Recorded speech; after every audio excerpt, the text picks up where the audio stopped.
Ezekiel 38.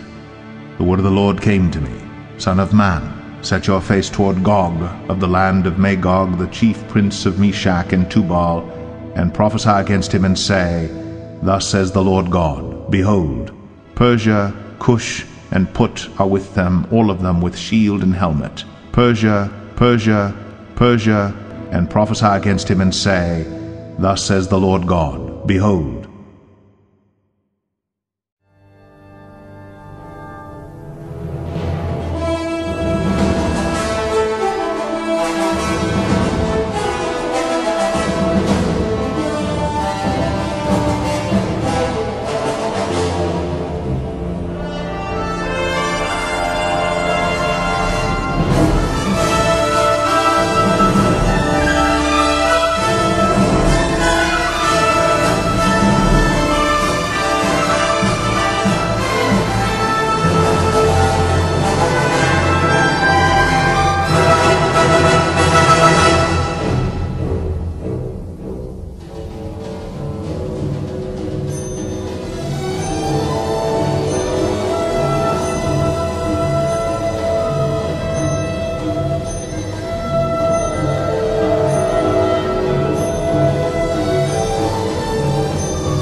Well, this next story should come as no surprise to anyone. The Times of London claims Iran has been working on testing a neutron initiator, a key component used to detonate a nuclear weapon.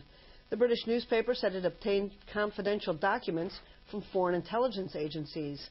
The report also quoted an Asian intelligence source as confirming that Tehran has been working on the device since early 2007. Independent experts confirmed the material used in the device has no possible civilian application, only military, adding that it is the same material that Pakistan used to develop its atomic bomb. The Times story also said the International Atomic Energy Agency as well as several Western intelligence agencies, have seen the documents. A short time ago, Leah Zinder asked former National Security Advisor Chuck Freilich whether the report published in today's Times of London is the smoking gun that the world has been waiting for. There have been a number of disclosures over the years which would have constituted a smoking gun for those who wanted to see the smoke, and which others who didn't want to managed to find other ways of writing off. This looks like another serious indication, but the fact is that the Natanz plant, enrichment plant, which was discovered in 2002, and just a few months ago the discovery of the Qom factory, were pretty clear smoking guns for anybody who wanted to see it. I would say that this coming at this timing when the Obama administration and the European allies are going to have to make a decision, the timing is critical, and it will help them be able to take a firmer position. Well, that, of course, is the big question, is it not, whether the freshly crowned Nobel Peace Prize laureate, President Barack Obama, is ready, willing, and able to get really tough with Iran. Well, that's a good question, and we'll see how things play out. But I think that Obama is serious about serious sanctions. Beyond that, I don't know, and I don't know whether he will meet with the necessary cooperation from the other players who he needs. But in the final analysis, sanctions, unless they are really, really severe, and I think that that would require a ban on oil imports and exports to Iran. Short of that, I don't think that there's anything that will get the Iranians to give up the program. They're too close to ending it. They are truly determined from their point of view for good reasons, determined to achieve it. They want it. And the oil ban, you think, is not a realistic option? I don't see the international will to do it, and I'm not sure there's anything short of that which will be sufficient. So may I ask then, how do you think this whole thing is going to play itself out?